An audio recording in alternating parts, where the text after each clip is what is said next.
Welcome to the Elite Podcast Network, home of the #1 independent wrestling coverage, available on iTunes, Stitcher, blogtalk Radio, and wherever you get your podcasts from. Follow us on Twitter at Elite Podcast Net and join the revolution now.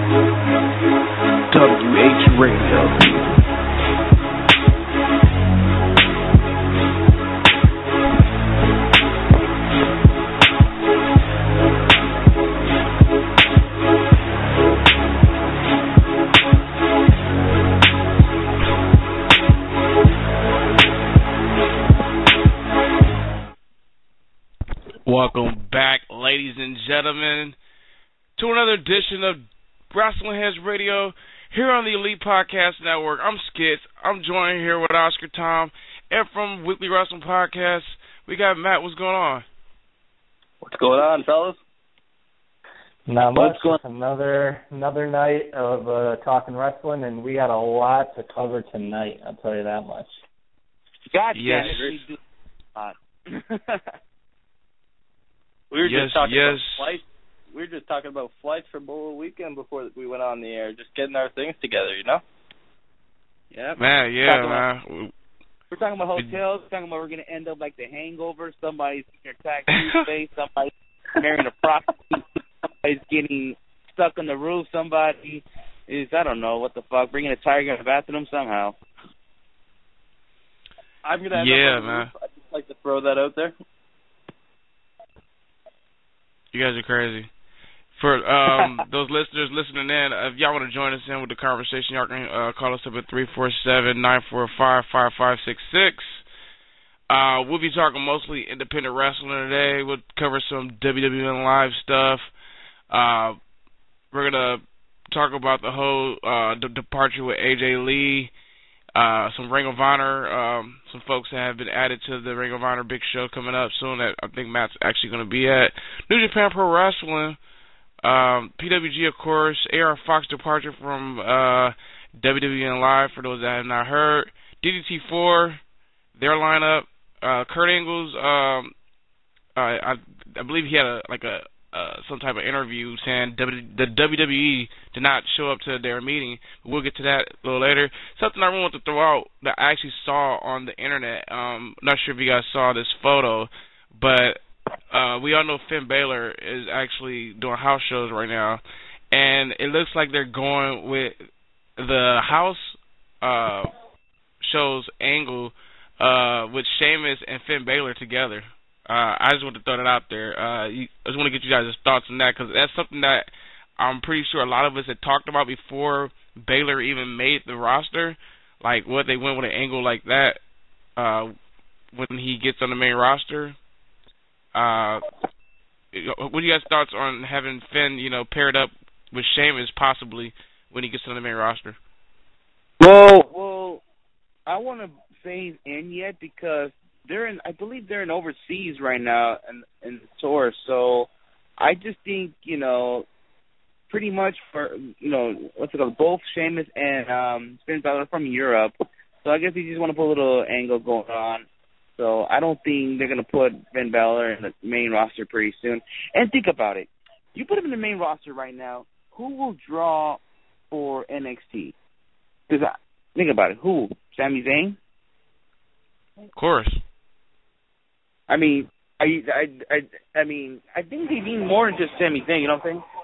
You have Kevin Owens. I mean, if right now, if Finn went to the main roster tomorrow, you have Sami Zayn, Kevin Owens, Hideo Itami, Sasha Banks, Tyler Breeze, Solomon Crow's getting some momentum going out there. There's a big group of guys down there, and then don't forget the Mojo Nation on the way. Yeah, Uha Nation, Samoa Joe's getting there. So there is talks about ACH. Yeah, ACH, the Briscoes. There's going to be too much talent down there to have on one roster. So they're going to start bumping some guys up soon. I wouldn't be surprised, to be honest, if once Sami Zayn and Kevin Owens, their feud is done, if Sami Zayn gets bumped up to the roster. Yeah, I think you'll get in pretty soon. I just think that Sami Zayn will get in before Finn Balor. That I'm gonna totally disagree with you guys. I feel like NXT is gonna be basically used as WWE's independent scene, and they're basically gonna run where all the independent shows run and try to take their business from them while still having the main roster travel and do shows. Well, yeah, I mean that, but then sooner or later, I think all those guys are going to eventually make their way up to the main roster. But it's what they're doing. It's a cycle. It's as soon as one guy goes to the main roster, there's a new guy coming into NXT. As soon as another guy goes up to the main roster, somebody new gets brought in, and it's going to keep going like that for years. And I mean, I see it only picking up momentum. Like we just mentioned, look at the names that are possibly going to be in NXT within 2015, some big names. And then you look at next year, possibly Adam Cole joining. Who else knows who WWE could pick up? They could pick up anybody they wanted. So it's going to be, honestly, it's crazy, and it's crazy to think about. And it's weird because even if some of those independent guys don't even make it to the main roster, they're still going to be making really good money because of what NXT is doing with the live events, with now merchandising. I think I mentioned this recently on here, that Kevin Owens' KO shirt was like the number 2 best-selling shirt on WWEshop.com behind, I think, something with John Cena. John Cena, of course, has the number 1 thing. But you look out into the crowd, Kevin Owens' shirt is insanely popular. It's simple. People like it. People like the guy. He's probably making some money off of that too. So it's like a revolution. Not to do a little NXT pun, but real quick, Tom. I mean, but like I never said that Baylor was going to the roster that quick. It's just that your thoughts of the WWE. I know you said that they're both European, Oscar, but what are your thoughts of the WWE pairing Sheamus and Finn Balor up together? That's what I was asking. I mean, I think it would be the wrong move in the sense that it would make too much sense that you're taking 2 Irish guys and, of course, you're going to pair them together. It seems too easy to do. Is that going to be the story? Is that okay? We join together. I think it would help Sheamus, if anything. No, Sheamus does not need it because Sheamus has a brand new look. He's gone full-fledged heel now. He's got some new life in him. I don't think he would need Finn Balor, and Finn Balor doesn't really need him. I think maybe further down the line, you could do that if you're not doing anything with Sheamus or Finn Balor and you need a new top tag team or something. Maybe you can do that. I just don't think it would make much sense.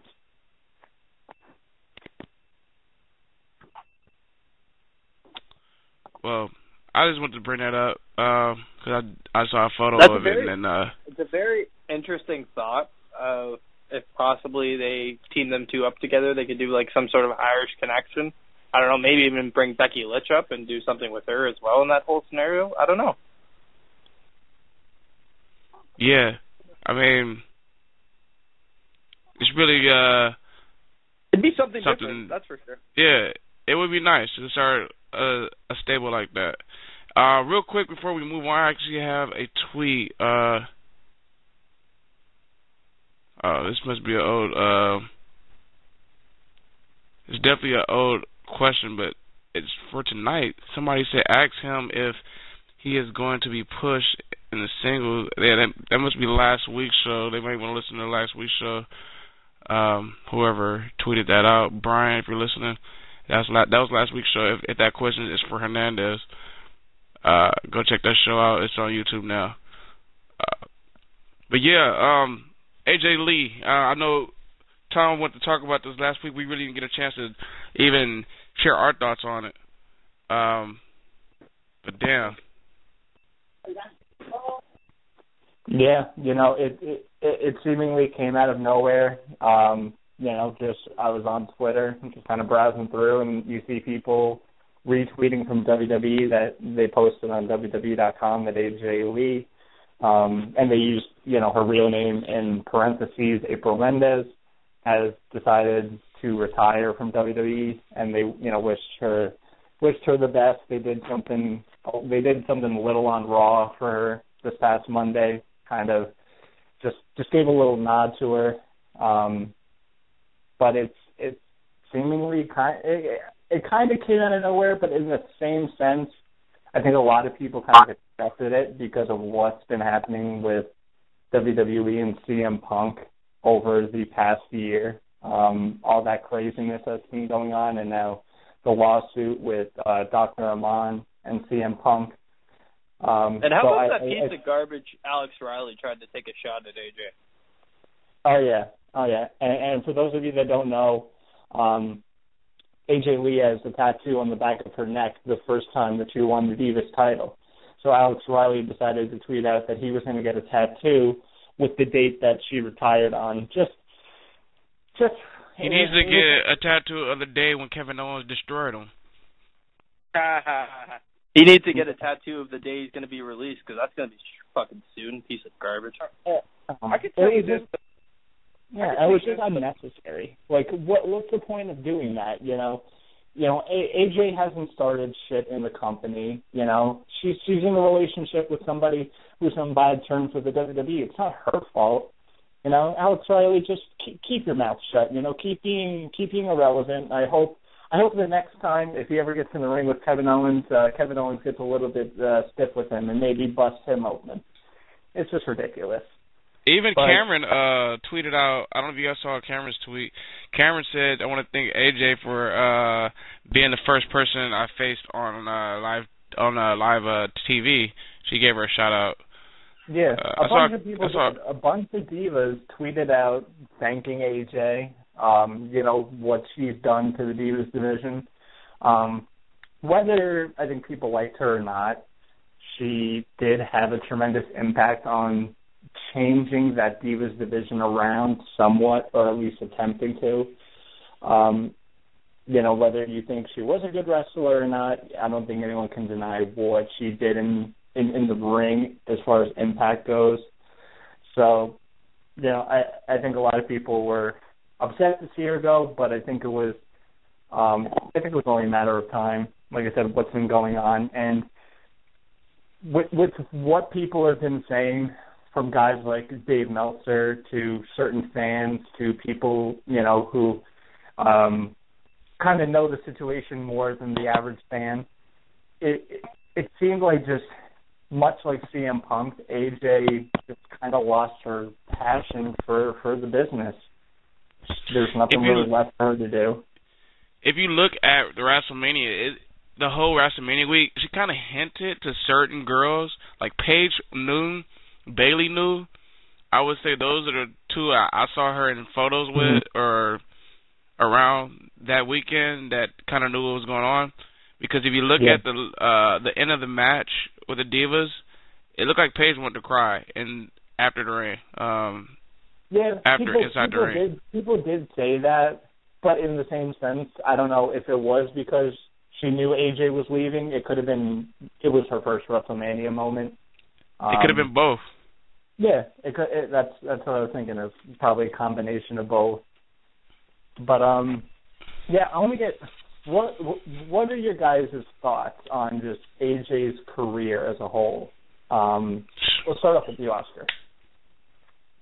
I think she had a great career. She was actually, remember when NXT had the freaking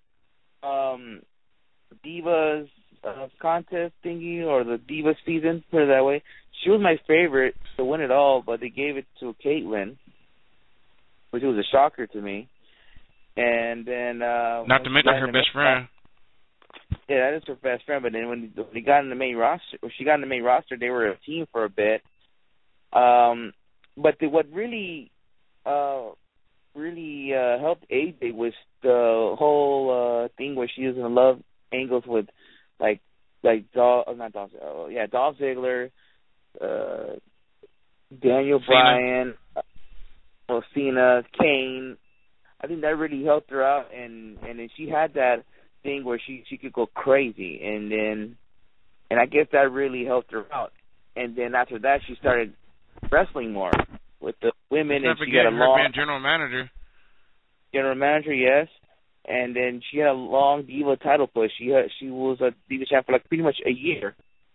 And then I definitely agree with you, man. She's pretty much done everything there is to do in that company in a short span of time.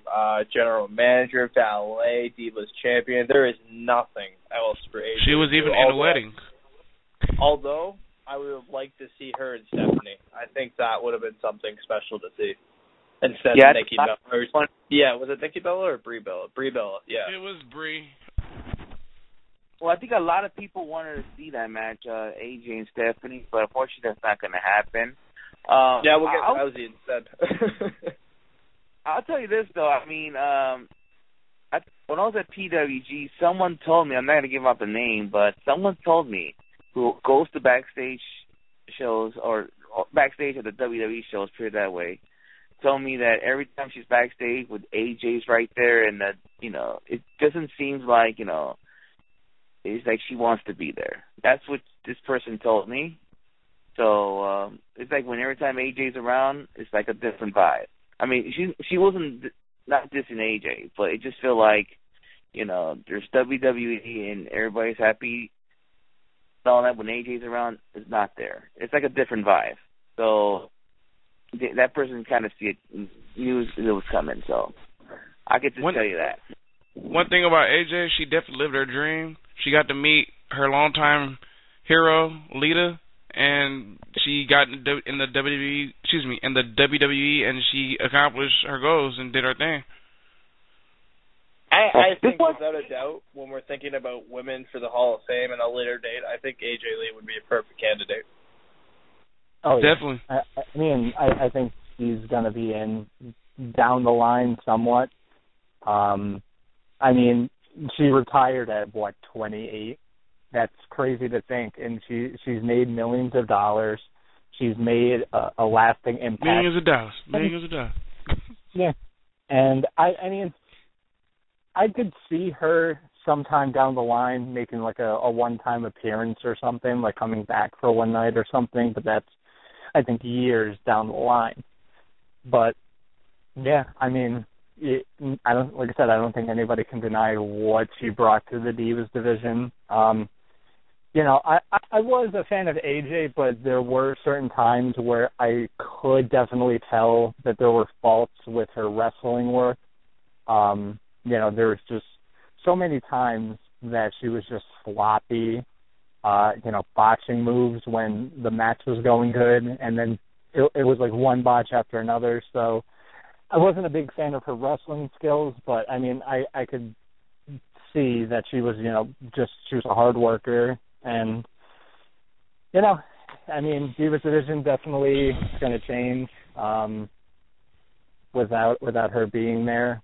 But I mean, is WWE really going to give a shit about the Divas division going forward? I doubt it, because, I mean, look at what they've treated the Divas division for the past, I kind of disagree with what's being said. I feel like with the Diva search coming up, I feel like with everybody getting together Give Divas a chance, I feel like we're going to get some sort of spotlight on Divas, at least in the sense that they're going to start taking it more seriously than they have.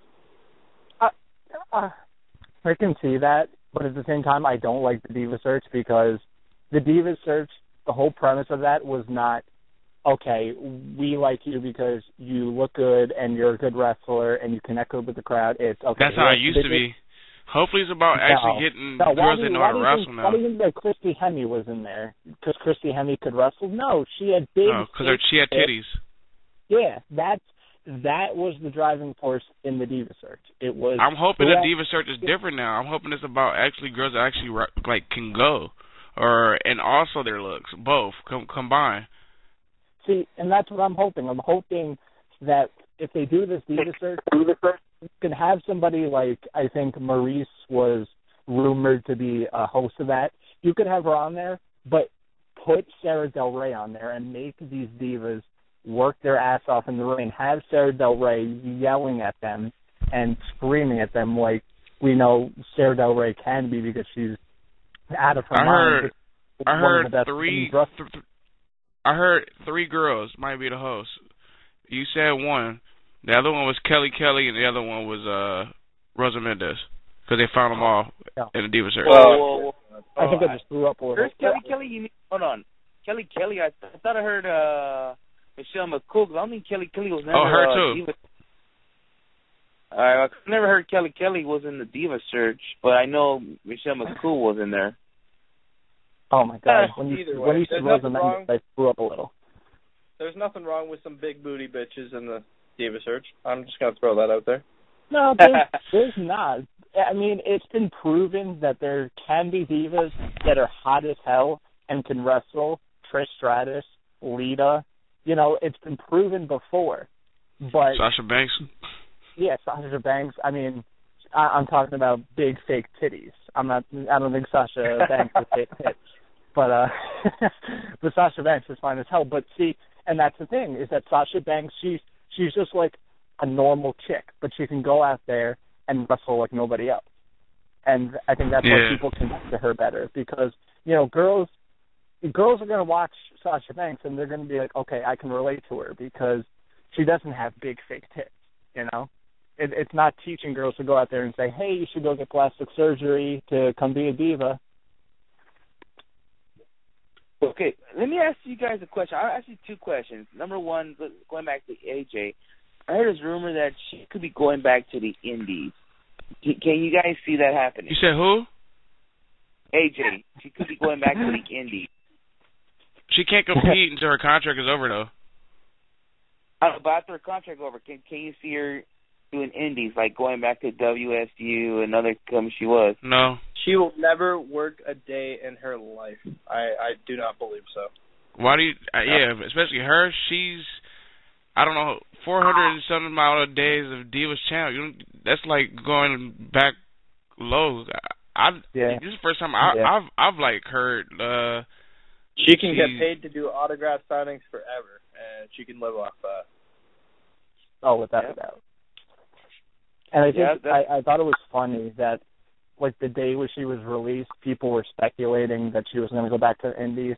And I think one of the most comical things I saw was, hey, she should go to PWG. I'm like, all right, what? do you even watch PWG? There's one woman in there, and it's Candace, and that's the only woman, because Super Dragons is not, like, booking women's matches. It's been known. So I just thought, like, that whole thing was funny. If AJ did somehow miraculously go back to the Indies, I'd only want to see one match, and that's her versus Chris Dickinson. I'd like to see him powerbomb her into the apron like he did to Kimberly. Wow. I think that would be hilarious. I see AJ Lee. I mean, she's not going to go back. She's made more money than most people could ever dream of. She's going to relax and do her. She's probably going to do side projects. Like, look at what Punk's doing. Punk, he's obviously doing his MMA thing, but he's been involved with the Talking Dead. He's, working with Marvel to work on comics. She's going to have her own side deals. The only thing that I saw, she can't, like, do, like, signings or, like, anything until her contract is done. So I want to see AJ Lee versus New Jack. Somebody book it. Stop. Oh, wow. Stop it, please. All right. Let's move on, guys. Let's move on, because we've been on the Divas a little too long here. Hold on. I had a second question, though, before we moved on. That relates to the Divas Search. All right. If they're going to do this, pretty much they're going to do this Divas Search, but if they do target women from the indie scene, who do you like to see being part of it? I can already tell you one name I think I see being a part of it, and that's somebody that just got signed from Ontario in Jasmine. Well, but They're gonna put in people who hasn't signed yet. Mia That's Yim. what they say. I'd love to see Mia Yim get in there because she would. I think she could win. Mia Yim's a fucking beast. Okay, if this person gets in, I think she could possibly win it, maybe a little easier. But Tessa Blanchard, Terry Blanchard's daughter, I think she can win it easily. She's fine. She is good looking. She is good looking, and she's a daughter of a Hall of Famer. So, and she could actually wrestle. So, if they're gonna go out there in these women and they put her in there, she could probably win it easily. Me and Oscar ran into her at WrestleCon. She's a baddie. It's I mean, it most likely will happen, and it's a shame. But I mean, everybody talks about it. Candice should be on there. I mean, one of the best women's wrestlers. I mean, like I said, she's like a Bailey in the sense that she could relate so easily to the crowd. Candice don't need no diva search. Candice can just get a tryout. Exactly, and that's why it's such a shame. You know, she should be in the WWE right now making money. They could try to get it. Let's move on for another departure that actually happened also in professional wrestling. This is a shocker right here. Just like it's another shocker. This person leaving this company. AR Fox leaving WWNLive. What a shocker, dude. I don't even know where to start, because I know AR Fox is real tight with Gabe. I think after the tweet from Ethan Page, I have this funny feeling that it's a work. There's no reason he would put that out there unless it's a work. I mean, okay, if this is real, I don't get it. Why would he leave? I mean, what would AR Fox do? It's not like he's being rumored he's going to WWE or anything else. It'll be shocker. Like, why would he leave WWN? And why WWE will leave him if they have all these plans for China and other stuff? Why would they get rid of AR Fox? He quit. Oh, he quit. I mean, I can see where Matt's coming from, where this might be a work. I don't know. I feel like whenever somebody quits now and it's like not involved with stories, like if somebody doesn't quit at the event, then it's a little bit shaky because it could be a work or it could be real. Like this whole thing with Tommaso Ciampa leaving Ring of Honor. We were talking about it, and Ring of Honor did a whole article on ROHWrestling.com, and he got fired for attacking Todd Sinclair, and I know Matt said that it could be a work, and I thought it was real because he announced he was leaving days before. I don't know. It just seems like nowadays we could get worked so easily, and we won't even know it. Or even if it isn't a work at first, maybe they'll transition it into one. I don't know, but I just know that Aaron Fox played a big part of WWNLive, former Evolve champ, carried the title, had dozens of big matches in this company, and if this is really legit, it's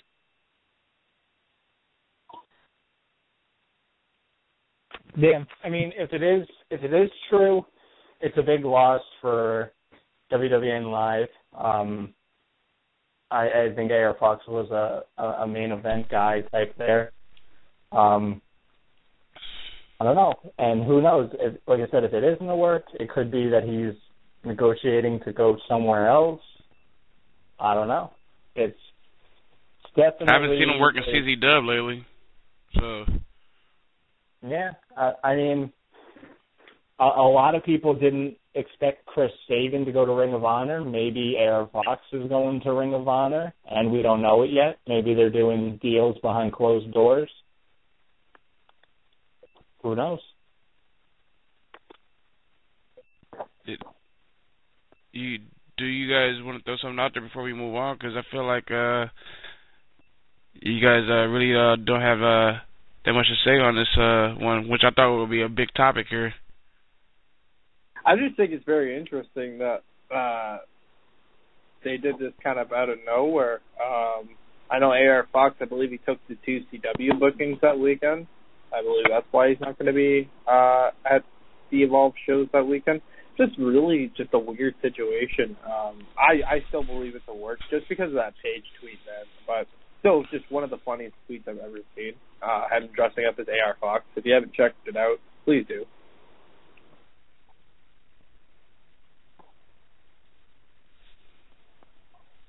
Yeah, definitely. Oscar, you want to throw something out there before we move on to it? Well, not really, but hopefully we get to see him at PWG soon. Definitely, man. Shout out to I think you say his name Wags51. He's listening in live right now as we speak. He wanted the link, so I just sent him the link. So, yeah, man.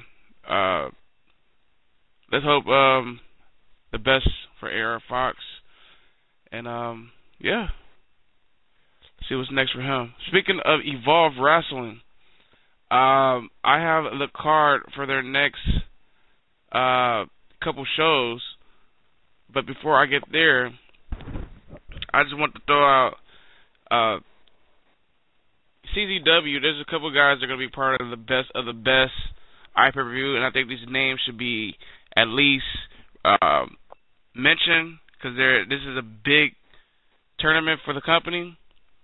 You got guys like Tommy N, a part of the tournament, Caleb Conley, Mike Bailey, Andrew Everett, Trevor Lee, and just imagine if out of all those names I said, one of those guys win, they actually get that shot to basically get a shot at the CZW title and actually get that company back how it was before. Because right now, I don't feel like they're top 5 or top 6 or even top 10 out of all the companies out right now in the Indies. Also, I just want to throw out CJ Parker is also part of this tournament, which is a wowzers. You guys' thoughts on some of these names that I just mentioned that's part of this tournament? Sorry, CJ Parker's involved. All right.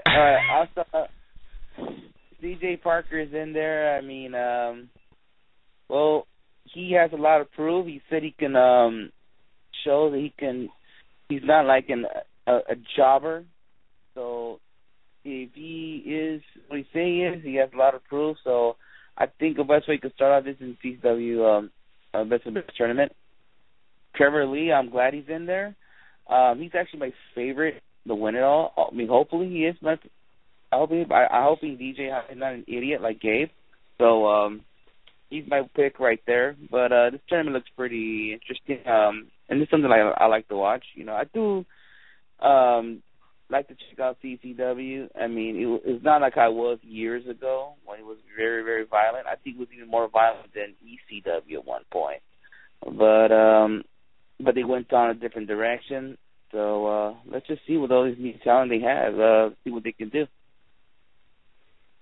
Yeah, and with Bailey and Everett in a match together, that's going to be ridiculous. I'll have to say OMG, and I'm probably not even going to watch it, but whoever's in that crowd, have fun. Tom, your thoughts, man? Yeah, CZW, I feel like they're kind of cold right now. There hasn't really been much going on there the past 6 months or so. But every year, usually the best of the best is a good show. It's been like this for about, I'd say, 5 or 6 years. We see the up-and-coming high flyers and a lot of technical wrestlers going in there. So Best of the Best is usually one of CZW's best shows from a wrestling standpoint. So I don't think this one could be any different because of the amount of talent that's on that card going in. So I'm looking forward to it. I think Trevor Lee probably has to be one of the favorites. But it's interesting because he's matched up, in the first round with another favorite in Jonathan Gresham, and those are two guys that people think could win it all. Gresham has been with the company a little bit longer than Trevor Lee, so it's a possibility that he takes out Trevor Lee in the first round.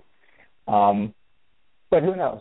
And, like I said, CCW, it seems like they'll get on like a hot streak and they'll get people talking, and then they'll do something and then people will stop talking about it.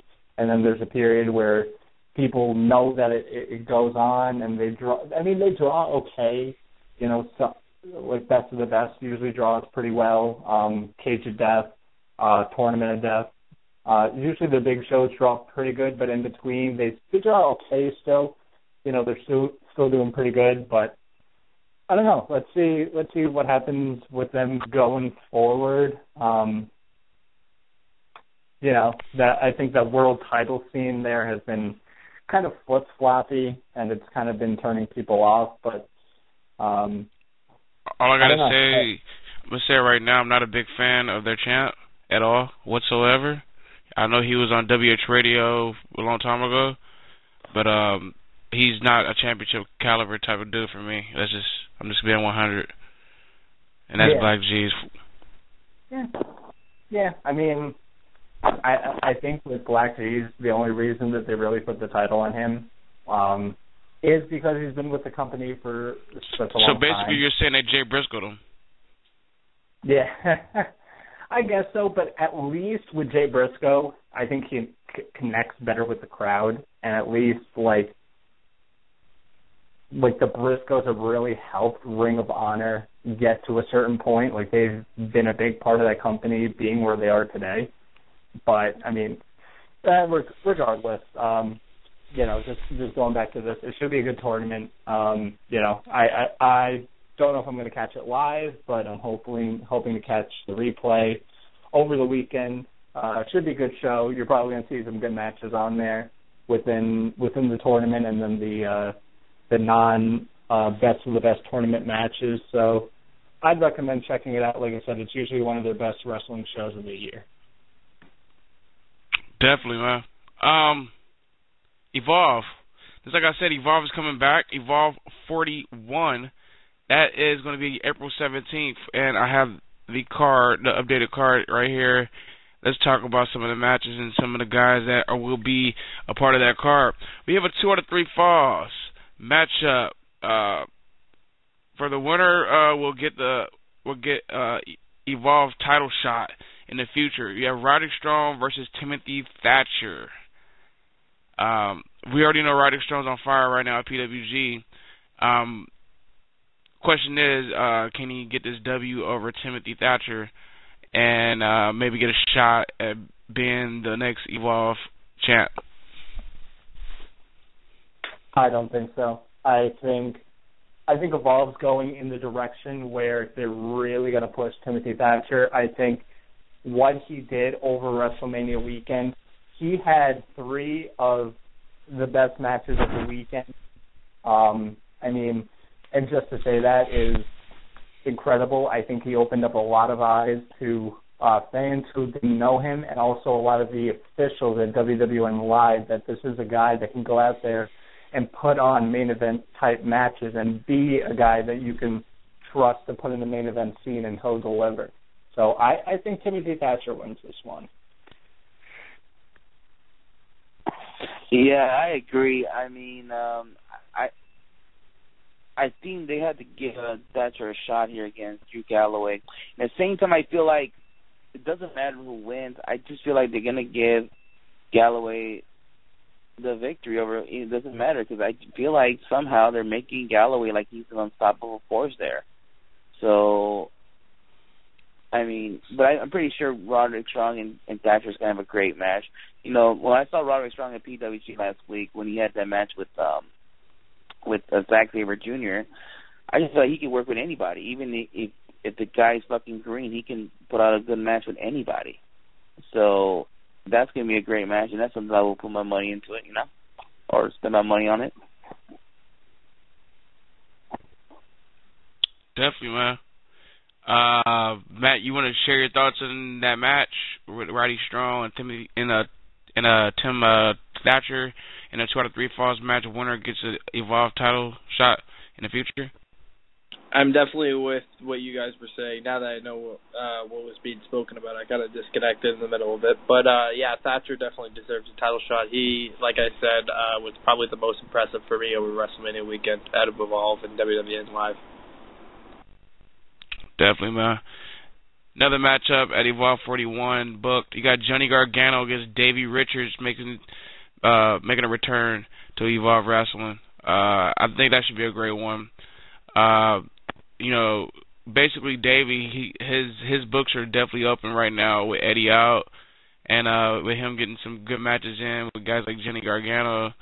I think that's definitely a good look for Evolve, the company. Period. I would love to be a part of that crowd, watch those two go at it.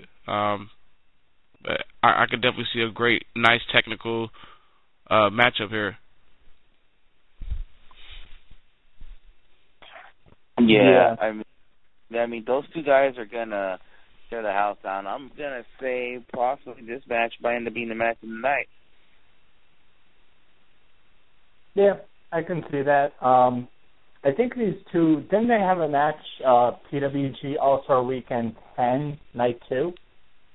Or Night 1? To be honest with you, I forget, dude. Yeah, I'm trying to remember. I have a feeling they had a match. O'Reilly. I think you're getting confused with I think that match time was him against O'Reilly. Maybe. It was Kyle O'Reilly. Yeah. Anyway, I feel like these two have gone at it before, but I mean it's gonna be a good match regardless. I think it's good to see Davey working the indie scenes. It was very interesting though.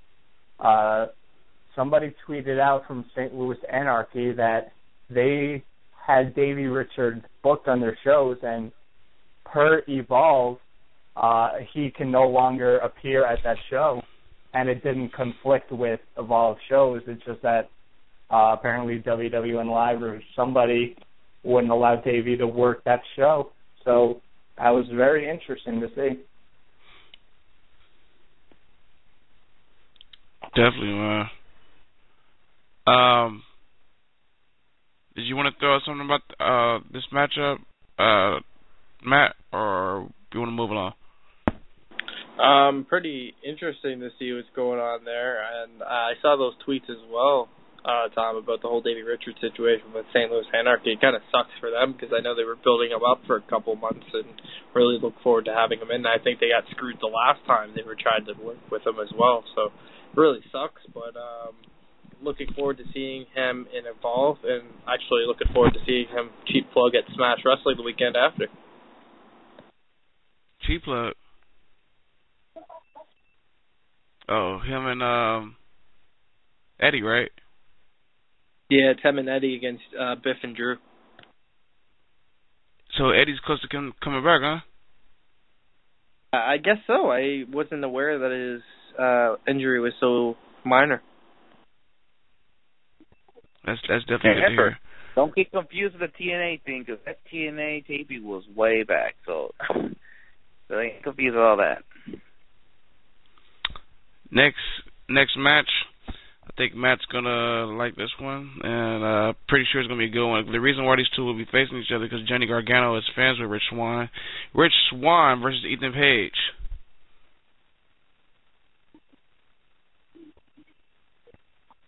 Yeah, I mean, I think this is another matchup that Evolve's going with, that it's like two different styles going at it.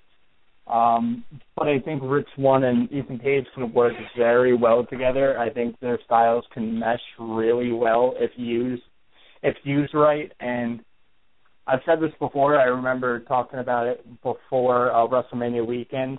One of the biggest problems with Evolve is when they do book these matches, they sound good on paper, but you need to give them the right amount of time. They can't go too long, can't go too short. You can't throw them out there for 25 minutes, but at the same time, you can't throw them out there for 5 minutes and expect them to have a good match that the crowd can respond to. So the question with this match is, can it be properly timed, and can the pace help the match kind of live up to what it could be? Yeah. Go ahead. What I was going to say about the match, I like it what they're doing with Ethan Page. I mean, making him refuse to wrestle Johnny Gargano. What a fucking, dick move from him for not having a match with Gargano. I like it.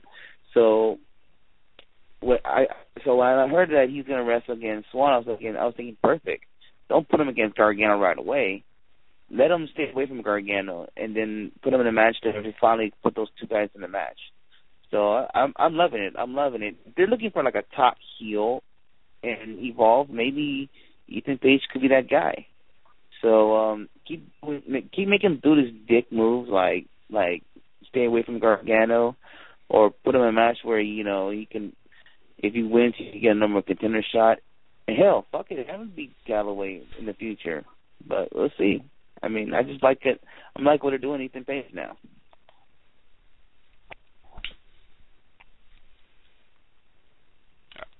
Matt? I love what they're doing, the whole storyline with Ethan Page and Johnny Gargano. I love how Page is trying to avoid Gargano, like Oscar was just saying there. I love how they're trying to build up to a match. I think I was talking about it with Travis on the Tag Team Top 5 reveal last week. Feuds are missing in professional wrestling, and this is a good way to start off one.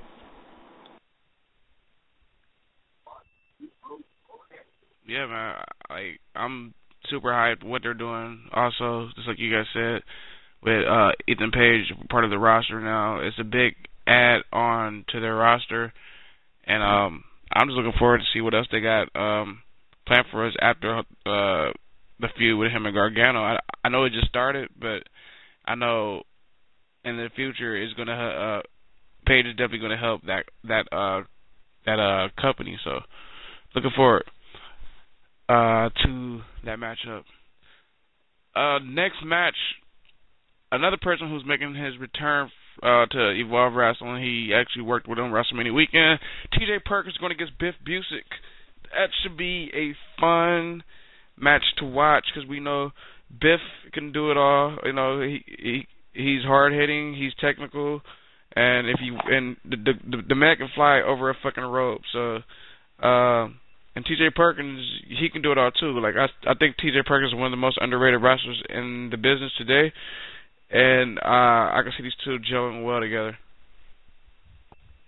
Yeah, I think, and see another guy right here, they like maybe they're trying to push him slowly is Biff Busick. What I saw in Evolve weekend, at WrestleMania weekend at those Evolve shows, they're just pushing him a little slowly, having a little small feud with Chris Hero.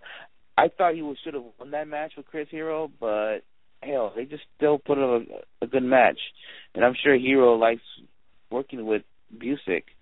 So yeah, him and TJ is they're gonna kill it. I don't think they have nothing big plans for TJ, but I think Busick is gonna get pushed slowly, maybe to a title a little bit later. But I like what they're doing, just putting on these matches with guys like TJ, and maybe feature to put them slowly, like guys like Swan or maybe Gargano, but just slowly just pushing them.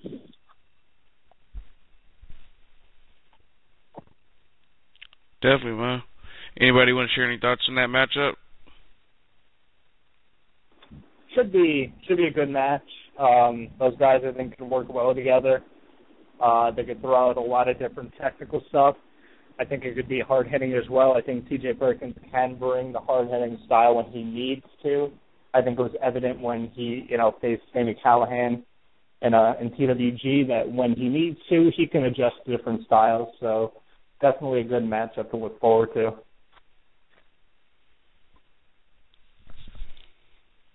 Yeah, man.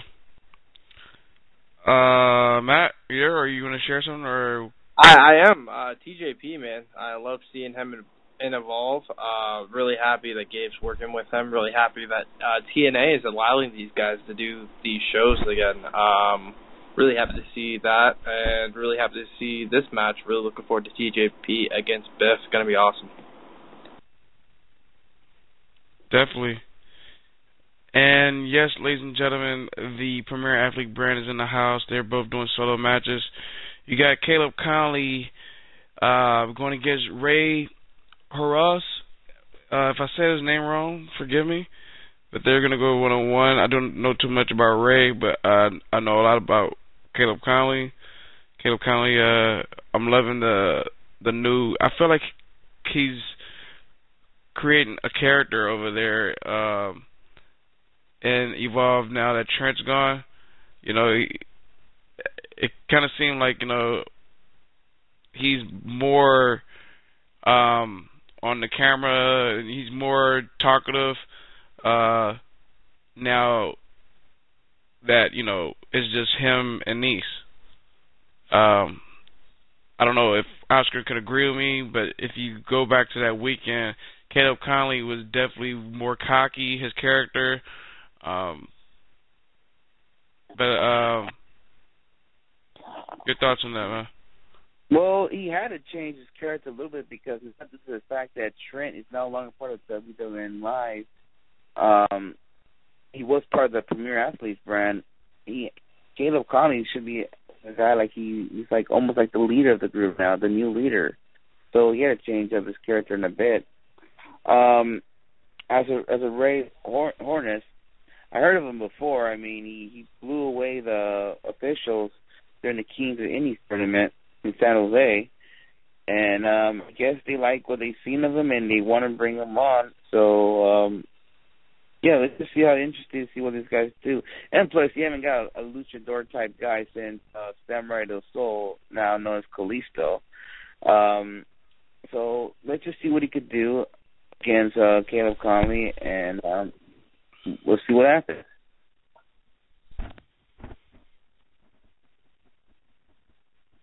Definitely. And for the other Premier Athlete brand member, Anthony Nese is back. He was not around WrestleMania weekend. He'll be going against Martin Stone. Again, I don't know too much about Martin Stone. I'm not sure about the guys here on the show. But Nese is back, and he'll be along with SoCal Val. I seen Martin Stone before. Like, I saw him I believe, yeah, I saw him in a match. I think he was in Puerto Rico, if I'm not mistaken. I mean, I've seen some of his stuff before.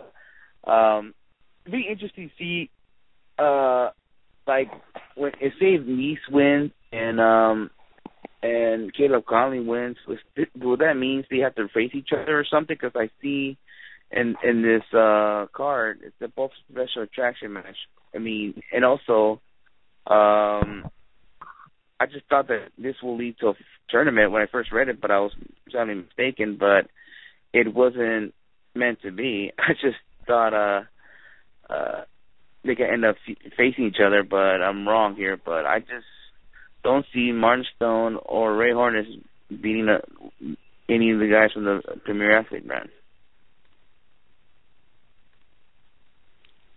Definitely. Yeah, I definitely agree there. I've heard a little bit about Martin Stone. If I'm not mistaken, I believe he's from the UK. And obviously Tony Nese, we didn't see him over WrestleMania weekend, making his return to Evolve, one half of the Open the Dream Gate Tag Team Champions, if I'm not mistaken. Yeah, really looking forward to seeing them in singles, and hopefully we see a tag team title defense soon. Yeah. I mean, we need some more tag teams. Yeah, but I mean, I've heard some things about Martin Stone, but I don't know. There's something about Anthony Nese that I really just haven't seen in the guy. He has some talent and some promise, but there's really just nothing that he's done in Evolve or anywhere else that's really made him stand out. I feel like he's just kind of, I don't want to say plain, but there's really nothing that just kind of separates him from the rest of the crowd. I feel like he kind of just blended in, and he's been in Evolve now, and he's just kind of there. I feel like if Evolve is going to go forward with Tony Nese being in the company, they need to change him up somehow, because just him being part of the Premier Athlete brand and that's it, I don't think is enough to keep him in the company if they're going to keep going forward. Yeah, I agree with you talking about him. I mean, I had that same feeling about him when he was when he was going to PWG. I'm like, when he was there, I feel like he was like, just like what you're saying, he was just there, you know, and then they stopped putting him in.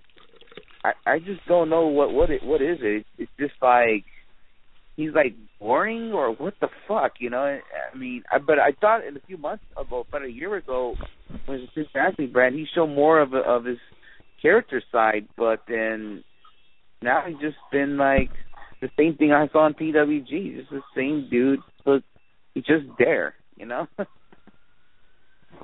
Yeah, I don't know. Like I said, I'm not trying to like diss Tony Nese or say that he's shit. It's just that right now it seems like he's like fading away, and there's really nothing that is helping him stand out in that company.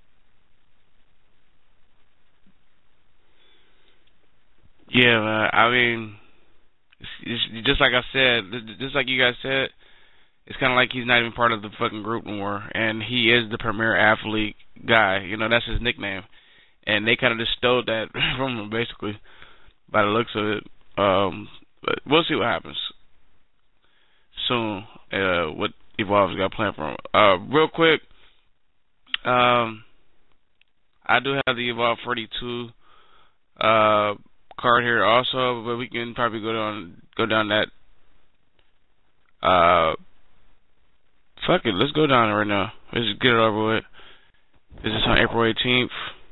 Yeah, just go through the whole thing, and then we'll go back and talk about some of the matches. Okay. Speaking of Caleb Conley and Tony Nese, they're gonna be tagging up, and they're putting their titles on the line against Jenny Gargano and Rich Swann. You got Roderick Strong going against Biff Busick. You have Timothy Thatcher going against T.J. Perkins, Davey Richards, and Trevor Lee. Andrew Everett, he is making a return to Evolve, and he's going to go against Ray Horace, and Ethan Page against Martin Stone. That is what's going to be going on at Evolve 42.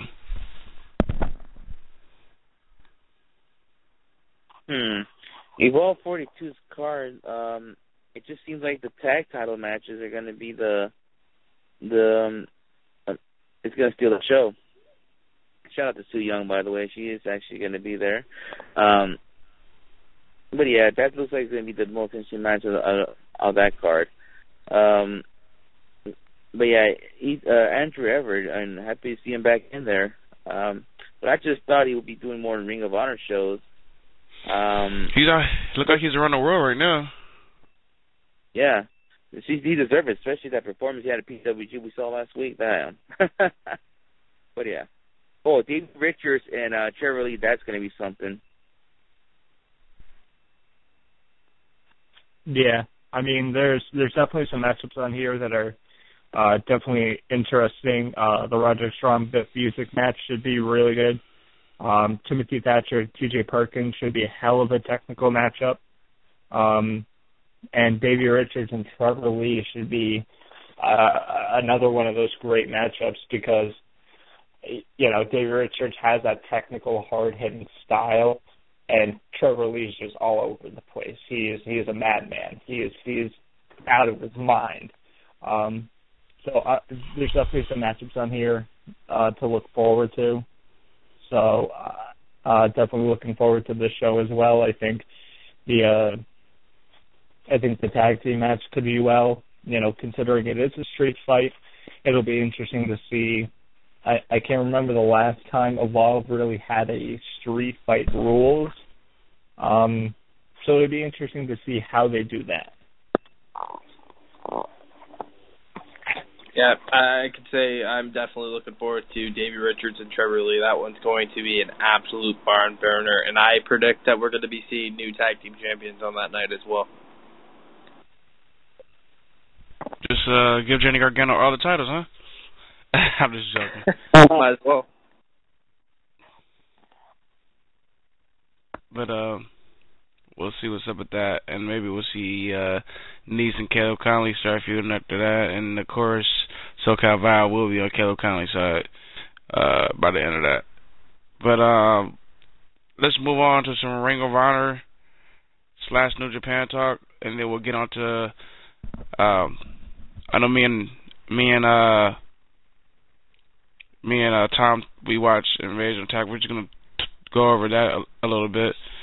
But just to update folks on folks that have been added to the New Japan / Ring of Honor joint shows in May 12th and May 13th in Philly, and the 15th and 16th. So, you got Okada. Okada, of course, making a return to Ring of Honor. Got Tanahashi returning to Ring of Honor. Justin Thunder Liger returning. Naito. That was somebody that I believe Matt called me, or he hit me up on Facebook, something like that, and he was pumped about that, and you'll have a good time watching Naito. I just want to know who's the person that they'll pair him up with. That's the question. Yeah, that definitely is a good question. Yeah. If I had to pick right now, I'm going to guess ACH. I think Naito ACH would be a hell of a match. That'd be nuts.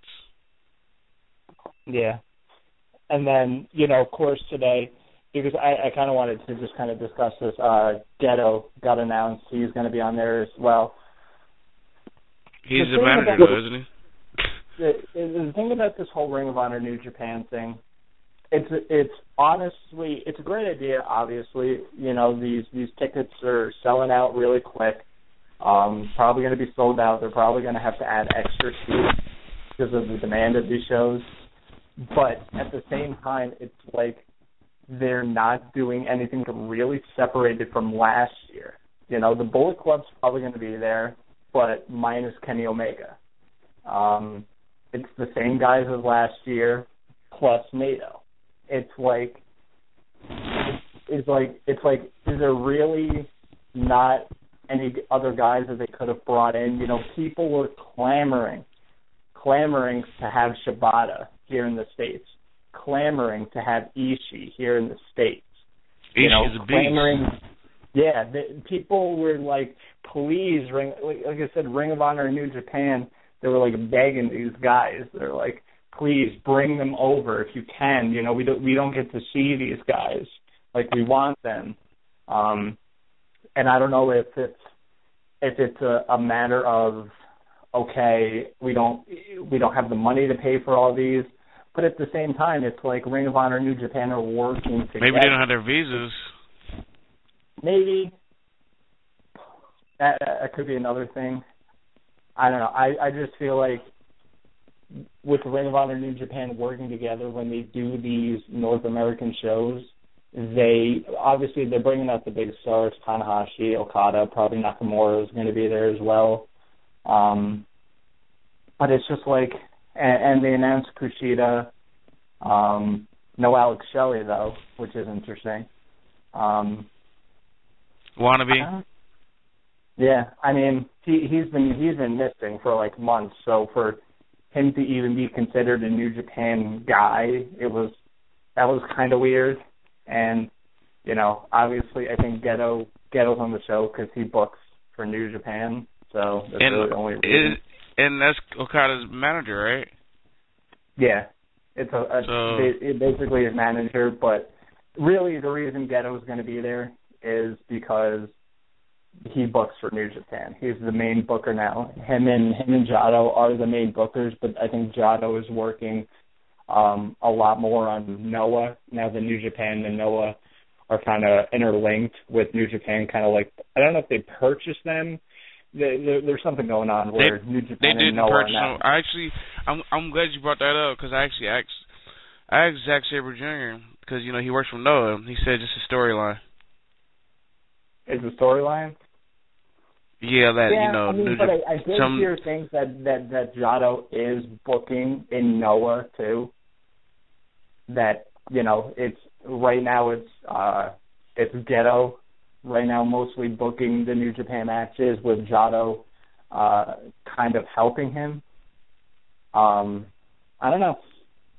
Maybe. Somebody tweeted a match out saying, like, the Time Splitters and Jushin Liger against the Knights of a Rising Dawn, and a lot of the members that were tagged in it tweeted back and said they were down. So that's something that you got to keep in mind. Yeah, I don't know if Alex Shelley's going to be on the show. They only announced Kushida. I don't know if Shelley is going to be announced. Who knows? We'll see who. Yeah, I was gonna say we'll see if they start adding some more guys, because I think they need to start adding more people instead of these same folks. I sure hope so, as somebody who purchased tickets for both shows. Yeah, I mean, I wouldn't expect any new names that you wouldn't already know. Like I said, Nakamura is probably going to be there as a Bullet Club. And see, if Ring of Honor and New Japan would have announced, okay, we're bringing in the Bullet Club, but we're going to bring in Bad Luck Fale, and we're going to bring in Kenny Omega, two guys that, you know, Kenny Omega's worked with Ring of Honor before, but he hasn't been with them for years. So bringing him back into the company and then debuting Bad Luck Fale, I think would be something, it would help them. But I don't know. Who knows? You know, like I said, there's still going to be good shows. I don't doubt that. Obviously, there's a lot of people that didn't get to catch last year's show, and to see the New Japan guys live, I think a lot of people are going to like. And, you know, there's going to be, you know, the meet and greets where you get to meet the New Japan guys. So it's still fun regardless. I just think a lot of people wanted something kind of different this year.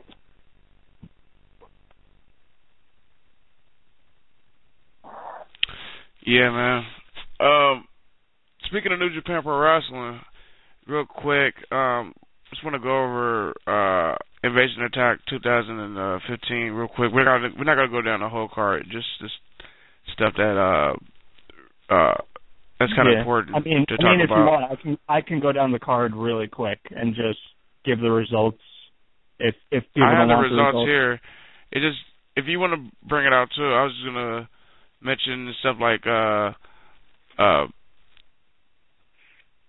about Trent and Rocky Romero defeating the Young Bucks to become the new IWGP Junior Tag Champions, and what a matchup that they put on. Yeah, it was a great matchup. I'm really liking the team of RPG Vice. It's definitely a fresh new team. I think Rocky needed it after losing Kozlov, and I think Trent was the perfect partner for that. These guys put on a great junior style match. Definitely surprising to see RPG Vice winning the tag titles so quick, considering the Bucks just took the tag titles off of Red Dragon. So it's probably going to lead to, you know, a triple threat at the next show between RPG Vice, the Young Bucks, and Red Dragon. I think that's the plan. So that should be good as well. But very good matchup here. Yeah. And I like the whole new style of Trent, or if you want to call him Beretta, either one. His whole new style. He's got, I like, you know, his new attire. He's added the headband basically, and if you look at it, his gear real clear. It says, you know, RPG Vice on there and stuff. Like, but definitely liking their vests. It's pretty dope. But yeah, great tag team, Beretta and Rocky, and we already know what the Bucks can do. Great match. I really think a lot of folks should go see this match. English or fucking in Japanese language is fucking good. The next match was the IWGP Junior Heavyweight Championship. Tom, we had Kenny Omega and Mascara Dorada. Mascara Dorada, who works for CMLL. That was a good match, by the way. Oh yeah, it was a great match. I think it was Mascara Dorada's best match in New Japan outside of Fantastic Mania, which are the New Japan CMLL joint shows that they do in February. So I thought this was his best match here. I thought it was the best match for Kenny Omega as part of the cleaner gimmick. You know, he's had good matches in the past, but I think so far in his cleaner gimmick run, this was the best match he had.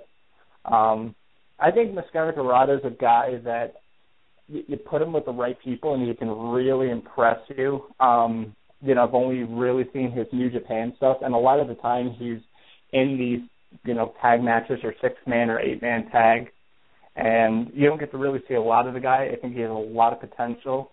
I think he can put on great matches. I would love to see these guys go at it again. You know, there's a chance they could do that at Best of the Super Juniors, which I think would be great. But like I said, it was a great title match. Yeah, great title match. Kenny Omega, of course, is killing it, and as we all know, at the end of the match, you know, calls out Alex Shelley. So probably at the next show, it's most likely going to be Alex Shelley taking on Kenny Omega, which should be great. Yeah, real quick, because I know the IWGP Junior tournament's coming up. Who are some folks that you would like to see in there, guys, that is not really a part of the New Japan roster? Oscar? Oh man, not part of the New Japan roster in the Super Junior tournament. Or would you like to see somebody return, like a Ricochet? I mean, that'd be nice to see Ricochet come back again. It's very possible he will come back now that to the fact that it's all that rumor that Lucha Underground's having hiatus after next weekend's taping. That could be a huge possibility to return to New Japan. Fuck. I'm trying to think of a name. No, I can't think of a name right now, but it's going to be a good show no matter what. What about you, Matt? Sorry, what was the question? I'm kind of zoned out here eating. The IWGP Junior tournament is coming soon. Is some folks that you'd like to see a part of that tournament that's not already part of the New Japan roster? That's a very, very good question. Junior heavyweights. I feel like I talked about this like a week ago and like threw out a couple names I wanted to see. And now I can't think of them. You put me on the spot, kids. Come on. Yeah. You know, I just thought of a name and it popped in because we were just talking about the Ring of Honor New Japan shows. These guys have a working relationship. Why not throw ACH in there? I was thinking about ACH, but is he ready? Oh, yeah. He is without a doubt ready. He would go over there, and he could work well with so many of those guys. And even though I don't know if he's ever performed in Japan. So another opportunity for Adam Page to bitch about. Oh, my God. But I feel like ACH is ready. I feel like he could adjust well to the styles over there. I feel like if he needs to, take a beating, he'll do it. He'll do his high-flying stuff. He'll have some great matches with some guys over there. And with that, what about Everett? Yeah, I think so too. With Everett, I don't know if he would mesh well with some of the guys there. It's not a knock on Everett, but when you go over into this tournament, You have to be able to work well with a lot of the guys in there because you're going to be facing all of them. It's that tournament style, so you're going to be facing all of them. So you have to be able to at least mesh sort of well with everybody.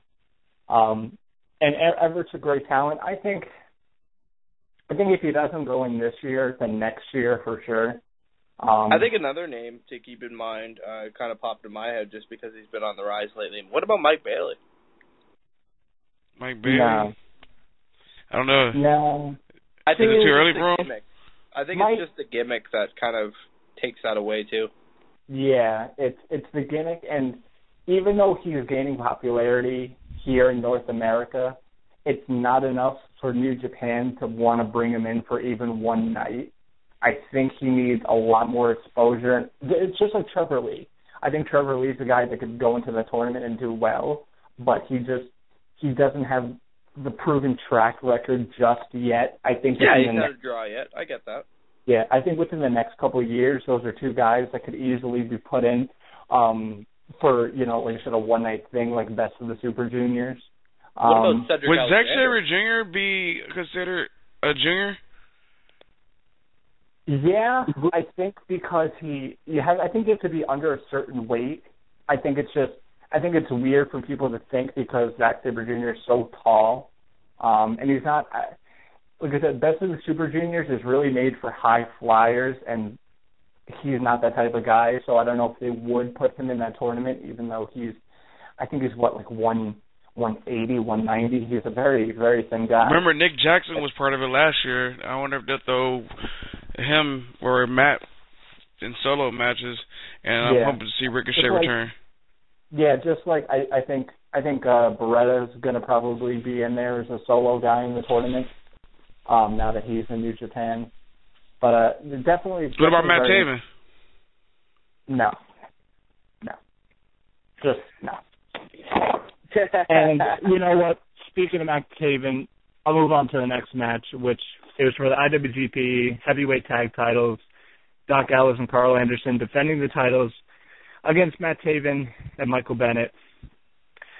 I hated this. I did not like this match at all. I hated the decision. I hated the decision to put the titles on Matt Taven and Michael Bennett so soon. I hated the finish with Carl Anderson being distracted by Maria. Like, Carl Anderson has never seen an attractive woman in his fucking life. And the one thing I don't like about it, how Doc was telling him to turn around and he told him, no, I got this. Like, that's not Bullet Club. Yeah. It's just like, this was WWE style booking. This was WWE and TNA style booking. I did not like it. It was stupid. It did not have a purpose. Are they trying to split up the Bullet Club? I don't know. Are they trying to get Carl Anderson out of the Bullet Club? I don't know. It didn't make any sense. The match in itself, it was okay. Nothing good. Nothing too bad. But just stupid booking.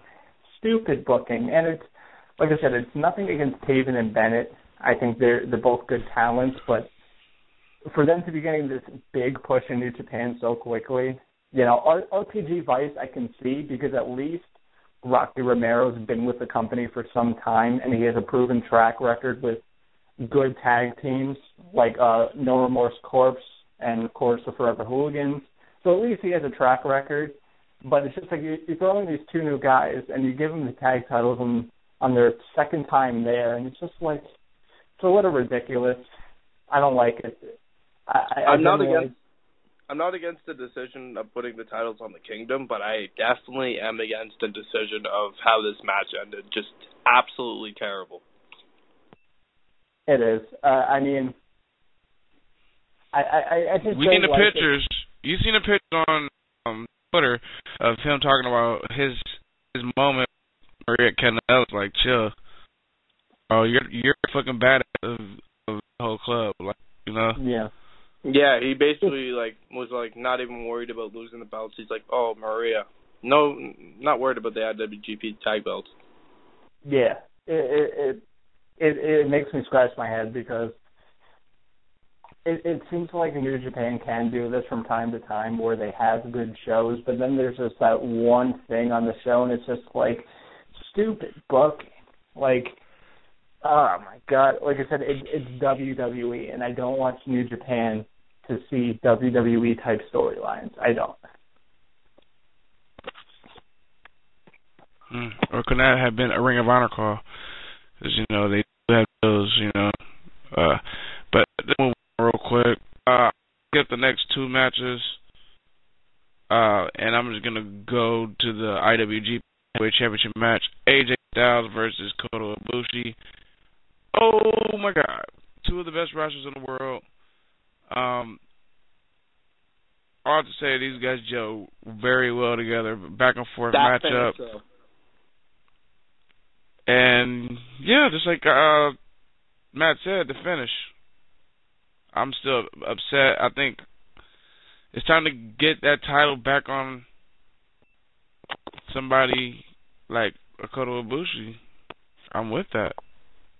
Maybe because that's my boy. I'm biased. Yeah. And if it means the title being off of AJ Styles, I'm for it. Yeah. I don't have really a problem with Styles being the champion. I think he's actually doing pretty good. You know, he's proven to put on great matches. This match was no exception. I thought it was a great match. There were some things they didn't like. You know, there's some points where Ibushi wasn't really selling as I thought as well as he could. But it really didn't take away from the match too much. There were some great spots. Obviously, the finish of Ibushi trying the Phoenix Splash and then AJ catching him into the Styles Clash was absolutely incredible. Great finish into the match. You know, this was obviously another breakout for Ibushi, and he delivered. Like I said, great match here. And obviously, after the match, you know, Okada attacking AJ, leading probably the next show or somewhere down the line, maybe the Dominion show in June to a Okada AJ Styles match, which would be good as well. But very interesting also at the end of this match when Ibushi's in there and Kenny Omega comes in and he's kind of giving a look like maybe he's sympathetic toward Ibushi and he's kind of questioning himself being in the Bullet Club, kind of that kind of look on its face. So leading to a possible Kenny Omega leaving the Bullet Club. I don't think anytime soon, but down the line, I think was definitely evident here. And that's what Evasion Attack is. I thought this was, you know, it was a good show. It was, you know, leading to some matches. Obviously, Okada and AJ Styles, Kenny Omega, Alex Shelley, some of the previous matches. Let's not forget Goto and Nakamura. Yeah, probably Kota Ibushi and Nakamura. Maccabi and Ishii. Yeah, Maccabi and Ishii, Sakuraba and Shibata. Obviously, the triple threat match that I talked about earlier for the IWGP Junior Heavyweight Tag Titles. So that's what the point of the show was. It was a good show. I liked it. You know, there's some things, obviously, on the show that you can skip. You know, the opening 8-man tag, it was, okay. Cody Hall was in there trying to just help him out a little bit. It was Cody okay. Hall didn't do that bad. Yeah, he's definitely improving, and he's, with Cody Hall in there, he's able to take the pinfalls for the Bullet Club. He took it on this show after getting the Kokeshi from Tamaki Anma. So that was good to see. Like I said, I liked the show. There was some stuff that I really couldn't do without, like the Tanahashi Shibata against Sakuraba and Yano tag match. Probably, the only reason that I heard that they're really continuing this Tanahashi-Yano feud is because Tanahashi's really banged up. Dave Meltzer said that when you get in there with Yano, you don't have to really do a lot because he's a comedy character, and he just said that Tanahashi's really beat up, and you hear about this and you think, well, what is he going to do with the Ring of Honor shows?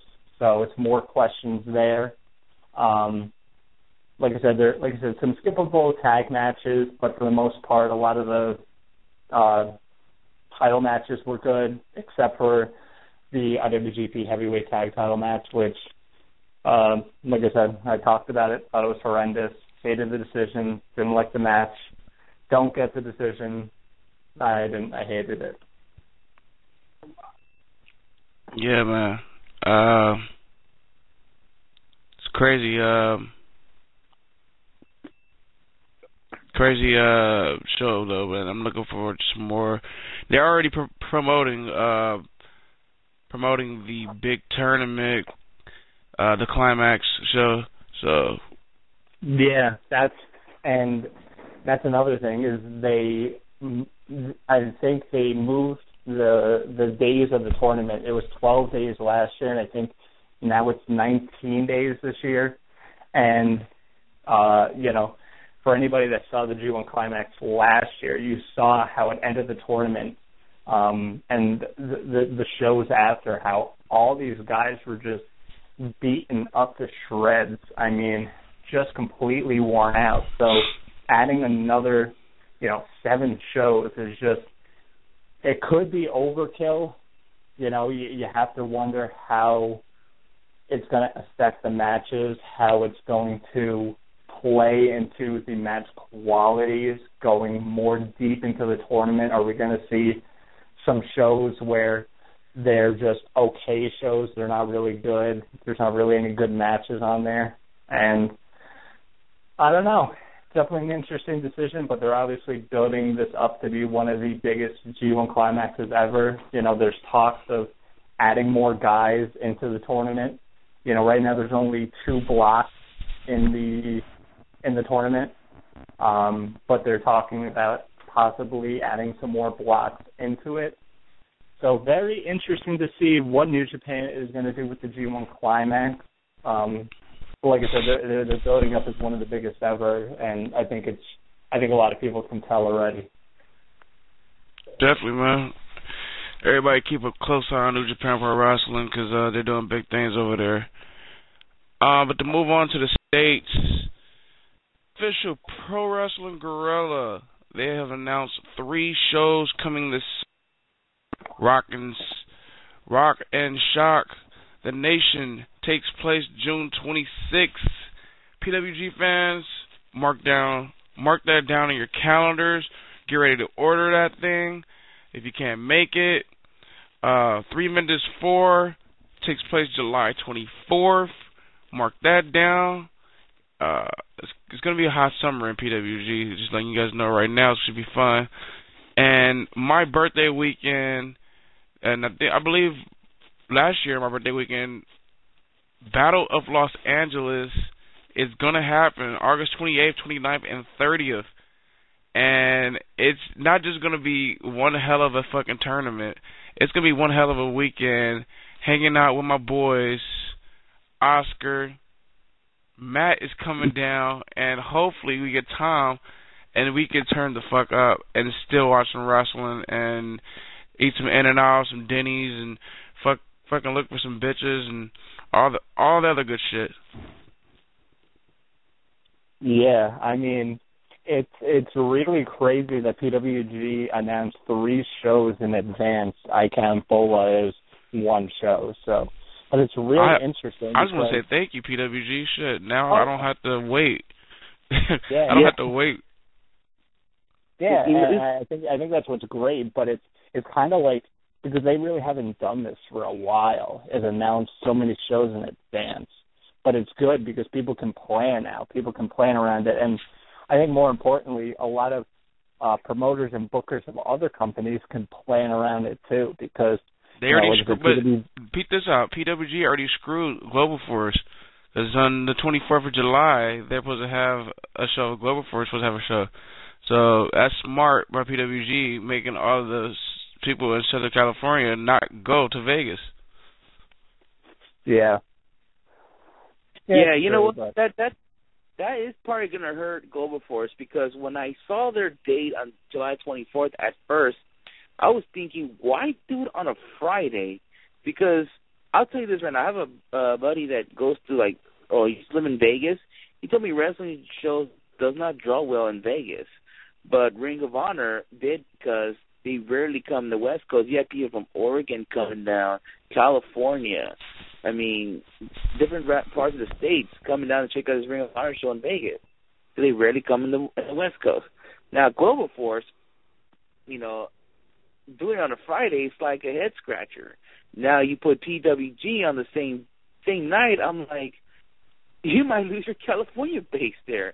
So how are you gonna draw throughout the California scene? So that's gonna be tough for Global Force.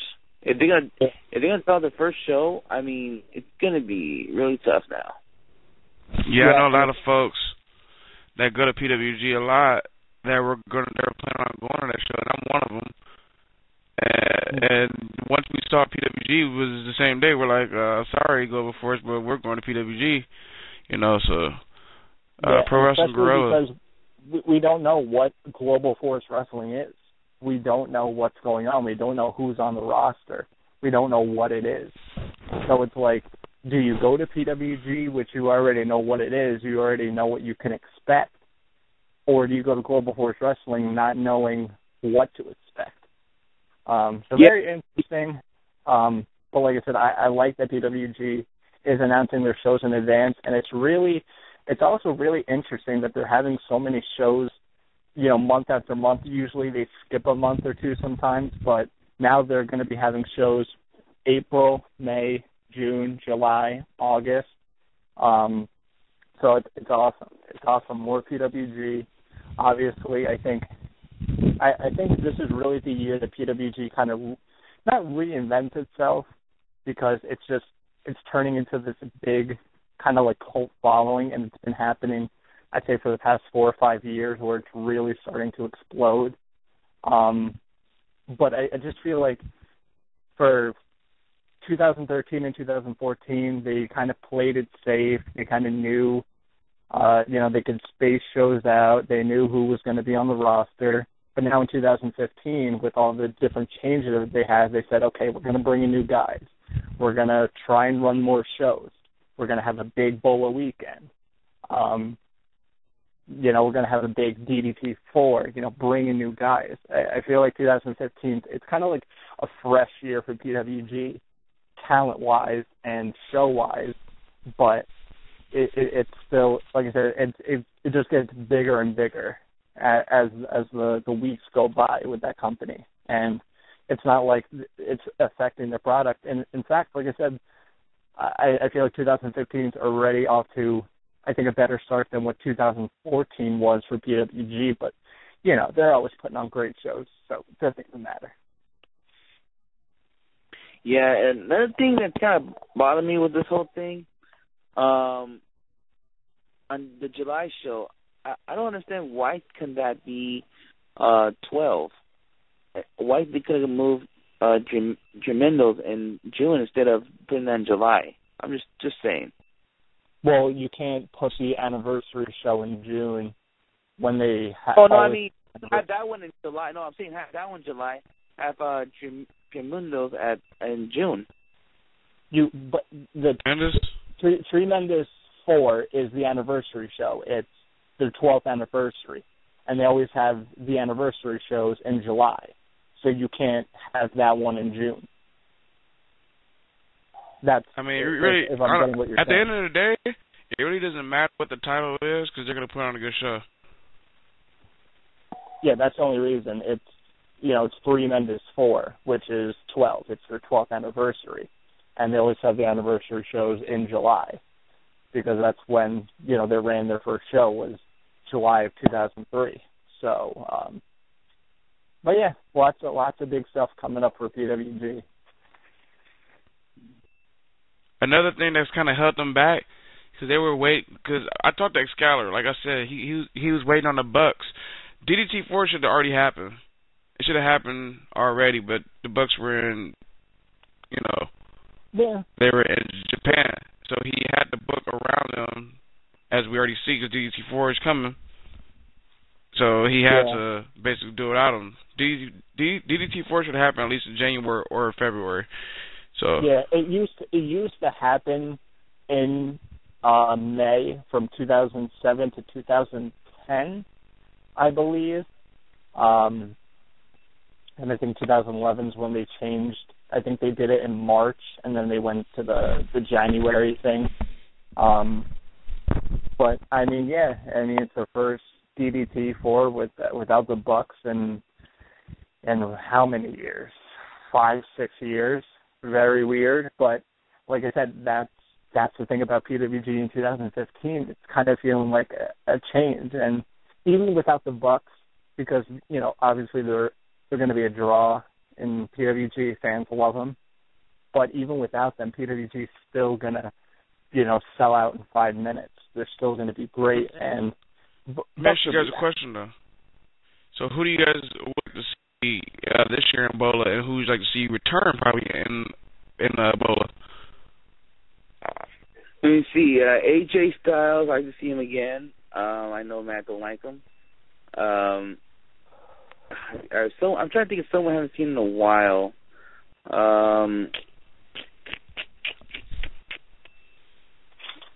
Damn. I got names in my head who I want to see. Because I thought this year Bola Mo Joe was going to be in there, but he's going to WWE. I don't know. It's going to be tough because it's going to be tough for them. The top last year's Bola. So yes. And not this only year that, for sure. Not only that, I believe Beyond Wrestling's running Americana that weekend as well. So there's already going to be some talent take it up. Yeah, it's definitely going to be tough. Listen, this is nothing against AJ Styles. I don't want to see him in Bola again for the simple reason that I don't want to see him either go to the finals or have another DQ finish because nobody can pin him because he's one of the big guys in New Japan. I'd rather him just kind of stay away from PWG if he's not going to be able to get pinned or anything. It's like, yeah, just keep him away. Let him do his thing in New Japan and Ring of Honor. One guy I'd really like to see debut in PWG over Tommy M for sure is going to be in Bola. Oh, yeah, Sabre Jr. For one guy I'd like to see debuted in the company, Timothy Thatcher. We were talking about him earlier. I think it would be the perfect opportunity to debut the guy in the company, show what he can do. He would definitely impress the crowd. He'll get a huge applause. I've heard his name in the fucking lines a lot too. Oh yeah. So I think Timothy Thatcher should definitely be in Bola this year. Trying to gotta bring guys. You gotta bring guys like Drew Gulak back, like a Beth Busick back, of course. Yeah. It's gonna be a fun Bola, I'll tell you that. It's gonna be fun. I can't think of a lot of names right now, but Tommy M's probably one of the ones that I can definitely see in the tournament. And if the WWE, not the WWE, but if Pro Wrestling Guerrilla, if they get guys that are in a TNA roster, I would love to see like an EC3 or like somebody like that. I'm throwing a big prediction out here. Are you ready for this, guys? Go. I feel like Dolph Ziggler is going to be in Bola. Yeah. Okay. Maybe watching himself. I don't believe that for a second. I just have this funny feeling. You think he's going to get released sometime between now and August? Yeah. I don't think so. Dolph Ziggler is not in the place where he wants to be in the company. I think he wants to be champion, but he's making a shit ton of money, and he's still a high card guy. I don't think there's any way. I would love to see some guys on Lucha Underground, probably about like a Pentagon Jr. That'd be crazy to see. Or Phoenix. Jeez. Aerostar. Anybody see the chance of Alberto? I don't know about Arrow. Who you say? I think Arrow could kill it. He could fly around. Seriously. I think Alberto El Patron is a big possibility. Possible. But see, I feel like if they do that, then it's the same thing as AJ Styles. Then AAA and Lucha Underground is going to tell PWG, okay, well, nobody can pin him, though, because he's our guy, and we have to make him look strong. So it's just I disagree with that. I think Patron's been used in particular ways. I think he's facing like Matt Taven for the NEW championship, but I don't think Patron's going to go over Taven. So. How about a Hanson? I never thought about guys like Hanson and shit. These guys, like, making their PWG debuts. Yeah. Anybody see Monster Mafia going in? Of course. They're already part of the PWG roster now. I can see them doing solo. Here's another name. We were talking about him earlier. Why not his name? Timothy Thatcher. Yeah, that's what, I don't know if you heard. Tom already mentioned him. But, I thought of a name, and he's a veteran guy, and he's never been with the company, and I don't think maybe he would stay with the company, but I would like to see him kind of get just like a one-time type of thing, at least in PWG. Tyson Dukes. I'd like to see him just in there one time. I think he could do some great matches with the guys over there, especially in the environment. I think Kongo Kong would be a phenomenal name to be in PWG. It's a lot of names, man. A lot of names. I know Super Dragon and Excalibur are all sitting at a table right now looking at who should we put in Bola this year. That's a little creepy. How do you know they're sitting at a table now? What about a name? Do you have inside information? Are you Super Dragon? I knew it. Hey. That's a name from the past I like to see. Super Dragon. Why not him? Man. I think if Super Dragon ever returns to PWG, it'll be a one-time match to end his career. But at the same time, because when you look at when he returned in 2011, going into 2012, he wasn't in the best shape physically, and he got injured really quickly. Once again, he had that heel injury. And, just like Excalibur, Super Dragon's still dealing with concussions. I think Super Dragon and Excalibur are basically both done with their wrestling careers. But, I mean, I think it would be cool just to see Super Dragon come back for like a segment, say like Roderick Strong starts ripping on PWG or something, the lights go out, Super Dragon's in the ring, gives him a... I don't think that's ever going to happen. I think that's like something that we all want to see, but it's never going to happen. I agree with that. I definitely agree. I just thought of another name, a very underrated name on the independent scene in my eyes, Ricky Shane Page. Yeah, he's been doing some great stuff in AIW, so I can definitely see that. Speaking of AIW, he's been doing some great stuff in AAW as well as Christian Faith. Speaking of AAW, I think a few months back, I think Tom said he'd like to see Shane Hollister get in PWG. Oh, man, if he wasn't injured, I would fucking love to see that. That's a great call. It's a lot of names. Even Matt speaking Cage.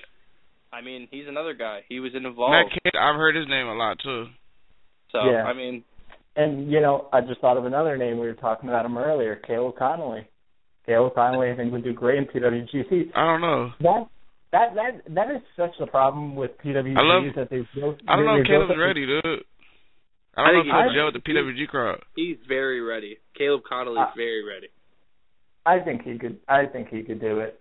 But see, I was thinking about it, and that's like one of the problems is that PWG is just gaining this reputation of being the epicenter of independent wrestling.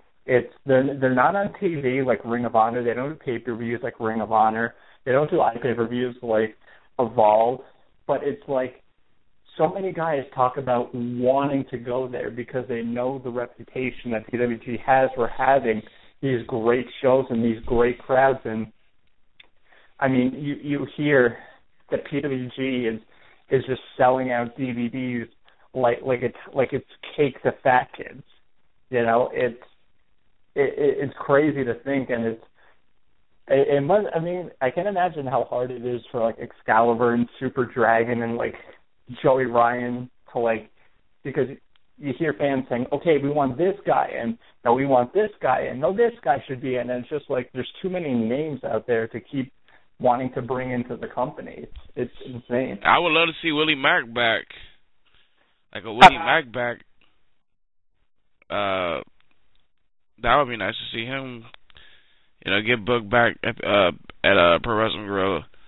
But I don't know. We'll definitely have to see. I'm pretty sure we'll get some more announcements, hopefully. I know it's early, but I'm feeling that they're going to announce somebody early. So we'll see. But before we go off, we have to show some love to the folks that we are sponsoring, like Alpha One, this Sunday. It is going down. Should I take over a little bit here? Let me mention the main event, if you don't mind, sir. Please main do. event, you got Josh Alexander versus Brian Myers, a.k.a. Kurt Hawkins. It's going to be a 2 out of 3 falls matchup. And that should be nuts. I'm really looking forward to it. The last time these two faced, back in September, for the King Hearts tournament, Josh Alexander defeated Brian Myers. Brian Myers coming back to Alpha One and wanting his revenge on Josh Alexander for that victory. So hopefully Brian Myers is going to pick up a victory. Also on this show, Ricky Shane Page, like we were talking about, against Mike Bailey for the Zero Gravity Championship. Eddie Kingston versus Silesia Sparks. The tag team titles on the line in a 4-way match. The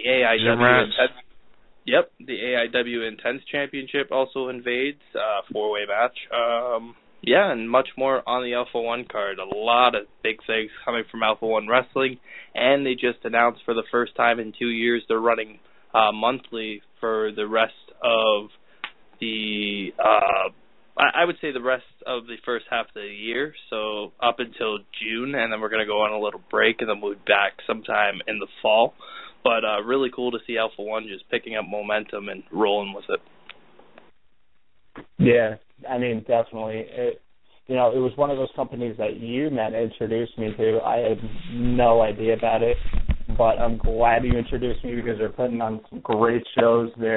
I think they're getting bigger month by month. Kind of I want to say a little secret in the independent wrestling scene, kind of one of those companies that within the next few years could be very big in not only Canada, but in North America as a whole. Some great shows on there, some great matchups. I recommend everybody going to smartmarkvideo.com and checking out some Alpha One shows. I mean, you can't go wrong with any of them. If I can recommend, go check out Watch the Throne 3. I mean, I know Matt recommended to me as soon as he came home from that show. He was like, "You got to watch the show." And I did check it out. Awesome show. I mean, from top to bottom, great card. So great things from Alpha One Wrestling. I look forward to every time that Matt tells us that there's a new show going on. And I got to say, Eddie Kingston and Silesia Sparks, I don't know who's going to die first, but one of those two are going to die in that match. It's going to be an incredible Alpha One show. Really just a pleasure to be a part of it, both Wrestling Heads Radio and Weekly Wrestling Podcast. I'm sure I can speak for both of us on that one. Definitely, dude. Shout out to Alpha One. If you're listening, we're still here supporting you guys. So, yeah. To move on real quick, AAW, I know you're going to be there, and 3 matches that I have to mention there are looking like they are like one of the 3 can main event. You got Samoa Joe going against Josh Alexander. Joe and Josh, wow. I actually had a talk with Josh. I was like, you're getting booked against a lot of top guys in this business right now. You faced Ricochet, now you're face Joe at AAW. So Josh is doing big things right now. A lot of folks, I think, are sleeping on him. He just had the Ring of Honor thing. He's AIW champion as well. Really, Josh is getting the ball a lot lately. Yeah, man. He's definitely running with it too. Agreed. Another match, Eddie Kingston against Ethan Page, and we know these two, they are big rivals in the indie scene, and they had a crazy match at AIW, dog collar match, and they're gonna take their feud on to AAW. I could speak firsthand on that one, man.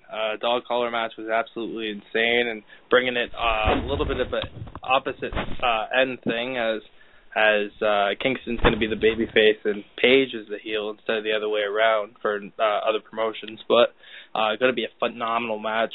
Really looking forward to these two being in the ring once again. And then I know the third match you're going to bring up is Tommy End against Tommaso Ciampa. Just wow. Those guys are going to kill each other. Somebody's going to hurt each other at the end of the night. It's going to be a hard-hitting match with the two. And, I couldn't agree more. Yeah, man. I'll be there firsthand to witness it as well. Can't wait. Yeah, you said it. Those three matches can main event any card on the independent scene, and to have those three matches on the same card, holy shit. I mean, absolutely fucking crazy. Once again, AEW is putting on crazy shows. It makes me want to move to Chicago, fucking damn it. Damn it, Matt is so fucking lucky. Hey, man, I love it. And real quick, go ahead. I just want to say, anybody's listening in the California area, this weekend is Lucha Underground taping. You should check it out. I've never been on one. Or if you guys live close to California, you can drive to Los Angeles. Check it out. You will not be disappointed. So check it out. This weekend is Lucha Underground taping. So you might see towns like Del Patron. I don't know if Rey Mysterio Jr. will be there. It's just been rumors for a while, but who knows? But Bleeka. Don't forget about guys like Cage, a.k.a. Brian Cage, Ricochet, but he'll be Prince Puma, and over there in that promotion, you see Hernandez, Phoenix, Pentagon Jr.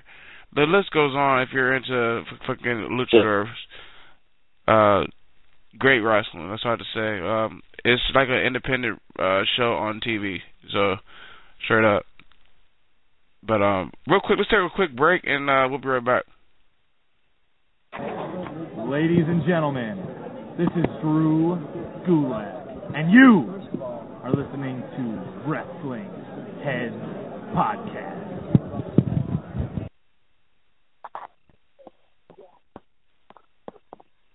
Don't stop believing! What? Great. I did it on purpose.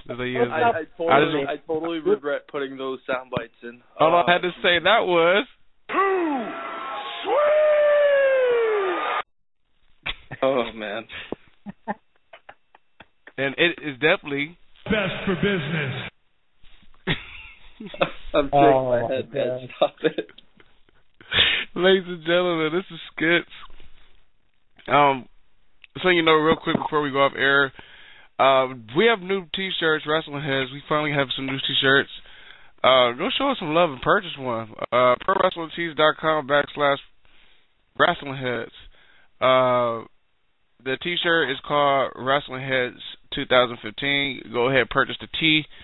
It's looking sweet. Pretty dope. We'll probably have some new ones coming out soon. Definitely trying to get a box with your boy, you know, trying to get that money up so I can get some tees for some wrestlers. Yeah. I ran into Reyes at the Dodgers game the other day. It was nice to see her. It's funny because she saw me when I was working, and she was like, hey, what's up? So shout out to Reyes. Shout out to my boy Jerry who's listening. I go to PWG shows with him. He's good friends with us. Jerry should buy a Wrestling Head shirt And you know what, Jerry? If you're listening, man, if you don't buy a Wrestling Head shirt, I'm gonna make. Well, at that AWS show, I'm gonna start another Jerry Suck chant. So if you don't buy one, I'm gonna start another Jerry Suck chant. Jerry, don't listen to him. He's just talking a bunch of shit. No, it happened last time. I'll let him do it again. So I will do it again if I have nothing for that. But, you know what I'm talking about. Yeah. He's all laughing right now. I definitely wasn't there to know what happened. That's between these two. But, guys, Elite Podcast Network, show some love to all of us. Follow us at Wrestling Heads, Weekly Wrestling Podcast. Go ahead and put your plug out, bro. Yeah, at Weekly W Podcast, we'll have data. Well, I'll have data all weekend, so I'll be tweeting out pictures from AAW and Dreamwave, and Alpha One on Sunday. So check it out. And I'm at WH Skits. You can follow me on Twitter.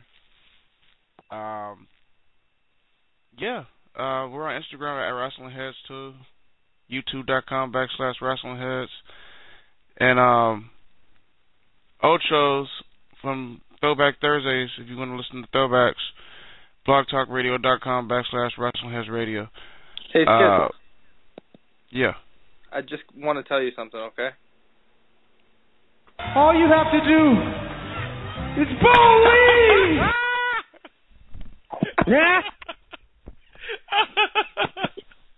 Oh, my God. All right, people. You can follow me at Sinister632 on Twitter and Instagram. I'm not going to give out my Snapchat because I don't want you to send me penises. Wow. Don't do this. Come on. Not this again. Oh, good God, no. And Tom, I didn't want to do it, but all week, we didn't mention her all week, but Sunny, we didn't mention her all week. But yeah, next week. You just mentioned her. I know how to do it. Fucking bullshit! Well, it's fucking not bullshit. I'm going to be doing something on the website next week, so you can kiss my ass. And I guess you got Monday with Brian Kendrick on 420, right? Wait. That's 2 weeks, That's definitely happening. Hey, yo, Oscar.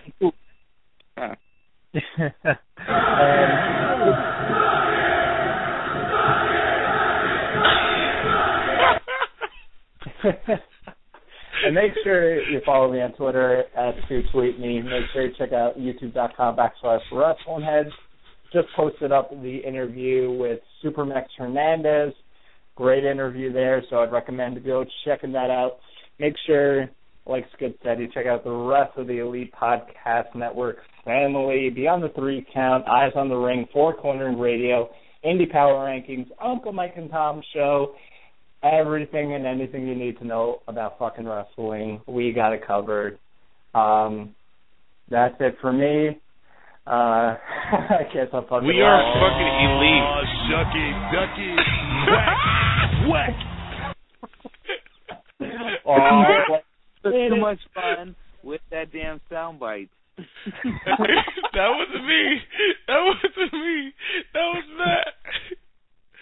Yo, all I gotta say, we are elite and we have fun over here talking about professional wrestling and cracking up. I can't wait till August because it's going down for real. Hell yeah, man. Do we have any more sound bites that are funny? That before we go? You guys are retarded. I wish I had. I wish I had the soundbite from the Brian and Vinny show this week. From the Brian and Vinny show this week, Brian Alvarez stated that when Roman Reigns versus Big Show, when the match was announced, he said he peed straight up in the air.